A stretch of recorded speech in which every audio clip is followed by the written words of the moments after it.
So who is like, if you had a list of what you want next this year, I mean, you mentioned Scottie last year, and I think dominance is huge for golf. I think having somebody that's clearly the best player in the world, it's hard not to say Scottie's still not the best player, even without a victory this year. He's played 8 events, 8 top 25s, 5 top 10s. I mean, he's still there. He's just not winning. I love the frustration out of Scottie as well. I think we all look at Scottie as this kind of, oh, he's this charming young father, husband, like just goes about his business. I mean, obviously he's a fired up dude when he goes out there and beats people's brains in. I haven't seen the club back to the caddy, pull back and then slam it down in a long time. One of my favorite ways to get mad is like, you're so mad that you still got to grab the club back out of the bag and hit it against the ground. But I like that out of Scottie Scheffler. But like, what do you need now?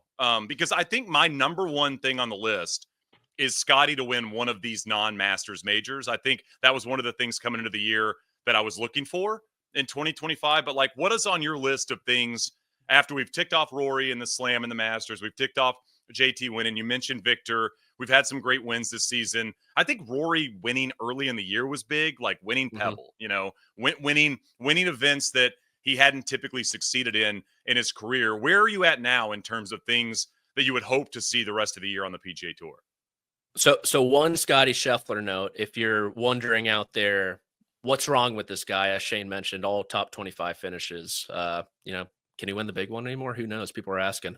I looked at his round by round scoring, Shane. He's top 5 in round 1, 7th in round 2, 9th in round 4, 109th. Whoa. In round 3, moving day. Wow. And you think about some of his close calls this year at the Genesis Invitational, he shot the highest score. Minwoo Lee kind of dusted him in Houston, and maybe something to keep an eye on. Obviously, a very small sample size, but Saturday's not going well for Scottie Scheffler, and I think that was the day he was slamming his club a little bit too. As for what I want to see next, I think Spieth completing the career Grand Slam after someone else just did it would be very Spieth-like, almost. Firmly number one. That's got to be number one, firmly on the list. Gold, like all bold, it's not moving, right? And for as much as we talk about Rory McIlroy at the Masters leading up to it months ahead, I feel like Spieth has always almost been under the radar in that regard, relative to it. I think Quail Hollow could be a decent fit for him, and he's playing decent golf. He has 3 straight top 20 finishes quietly. I would like to see. I agree with Scheffler. I'd love to see him win the U.S. Open in Pittsburgh. I think that town would really get behind someone like him. And I'd also like to see someone emerge from that 2 major club. So that kind of goes hand in hand. There's a lot of guys with 2 right now, Shane. So that's like Bryson, Colin, Xander, who else? Scottie, Rahm, JT. Nice. So I'm very intrigued who gets that 3rd next among that that's group. Good. I wonder if a gambling site has odds on that. That feels like something that would be fun to look at. If somebody out there that's a gambling site is interested in giving us those numbers, send them our way, because I wonder who would be the favorite. I'm assuming it'd be Scottie.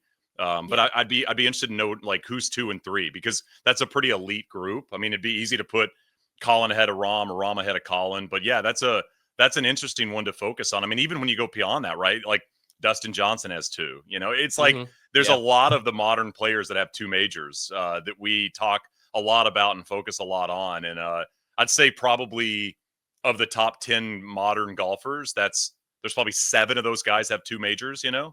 Yeah. Well, here's another conversation point that came across my desk yesterday. Do we want to give Justin Thomas the best American player of his generation, like some out there are saying, Shane, or maybe a little recency bias there, you think? Yeah, I did the pod with Andy Johnson, the Shotgun Start on Monday, and we were talking JT and Spieth a little bit, and I still got to lean Spieth. 3 majors, 3 different majors. Like JT's won a lot, but it's 2 of the same majors when you look at the big events. The drought's been pretty long. Now the drought for Spieth obviously has been long as well. And really, I mean, Patrick, you'd know better than me, but I mean, Spieth, since like 2018 has kind of not really been much of a factor in anything. Is that fair to say? Yeah, I mean, it's been 3 years since he has 2 3-year droughts. Yeah. Which is wild. Crazy. Well, do you consider Scheffler in that same quote unquote generation, or is he the one behind them? Yeah, I mean it's tough, right? I mean, I think that's something we should have a deeper conversation on, either on this show or somebody should write it. Is like, what is the generation? Because Yeah. is it every 5 years? Is that the way we should look at it? Is it every 10 years? I feel like I always went 10 previously, Okay. but it feels like it's shifting a little bit because that window is getting smaller for these players. Where, as we've seen with JT and Spieth and even Rory. I mean, Rory's longevity is probably one of the most impressive things we've seen really since Phil and his longevity, right? But Mhm. like it seems like it's a 5 year sample size. I mean, even Kepka, Kepka's run was about 5 years, and Brooks is a player we really don't talk a lot about anymore, even in the major championships as we get closer to him. So I would probably say 5 years. So Scottie's probably that next run.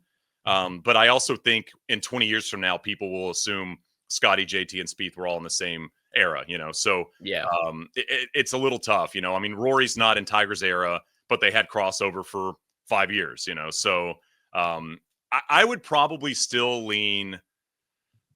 Gosh, I'd probably still lean Jordan, which is crazy to say, just because of the run he had and the majors he's picked up. 3 of the 4, has had chances to win them a lot, kind of all in that same run. But I mean, JT, we were talking about JT in terms of comps. Like JT's got Johnny Miller comps in terms of what he could get to. A couple major wins. Could he get to 2022 wins on the PGA Tour? I think so if he keeps this Yeah. up. And I mean, when you get to that point of starting to comp to somebody like Johnny Miller, who's one of the best of his eras, that's high company. Yeah. A 20-2 career is healthy. Very, Yeah, very healthy. and elite air, right? Not a lot of people there. Yeah, exactly. I agree. I think when we compare resumes, the one question I ask is, would Justin Thomas take Jordan Spieth's? And I think the answer is yes. Yeah, So yeah. I mean, because of that, we that's I gotta go think with Spieth. that's the way to put it. I think you nailed it. Like that's the question to ask. Would this person take that person's career? And Yeah. I think when you look at JT and you go, the funny thing, right, is JT has 2 of the ones that Jordan doesn't have. Yeah. He's got 2 PGAs, and Jordan needs the PGA. But I think I've always said a player that wins the Masters and the Open, to me, separates themselves because there's Yeah. such different golf tournaments and there's such different golf courses and they require such different golf. I mean, you could probably make the argument for US Opens maybe 10 years ago, but to me, the modern US Open feels so much like PGA championships that sometimes it's hard to differentiate those two things. But when you win an Open, like Zach Johnson, right? I mean, Zach Mhm. Johnson's a Hall of Famer. You win at Augusta and you win at St. Andrews. To me, that's basically like winning 3.5 majors, versus just 2 majors in terms of the venue and the golf tournament you're winning. So yeah, I'd say JT's probably going to take Jordan's career, and I don't think Jordan's taking JT's. Yeah. I mean, if you had to pick 2 majors, it's the 2 that Zach Johnson won. That is Yeah, absolutely right. for sure. Like Like that's 1 and 2. easy. I'd say Yeah. 1A and 1B. Speaking of majors, Shane, I know you were high on JT ahead of the Masters. We're moving to Quail Hollow next month. Obviously, the site of where he won his first PGA championship. Are you ready to put him up there with the top end contenders like a Scottie, like a Rory, like a Bryson yet, or are you still maybe slotting him just beneath? This calls for power rankings next week. I think we'll have to start our PGA power rankings next week on the show. So I'll start Okay. to think about that. I would definitely have JT in my top 5, though, for Okay. sure. I don't think there's any doubt about it. Would there be a live player in your top 5 going into it? Bryson, probably. Bryson. Yeah. Yeah. Got to. Yeah. With Feels like a golf course that he'll play well at. Yeah, I think the last time my brain is just chock full of dumb information, unfortunately, nothing Yeah. good. The last time Bryson played at Quail Hollow, he thought he missed the cut, flew out, and then had to fly back, and then finished inside the top 5, I believe. So what was that? Was that when JT won? Or are you that talking about the Wells Fargo? That was Wells Fargo, yeah. Okay. Yeah.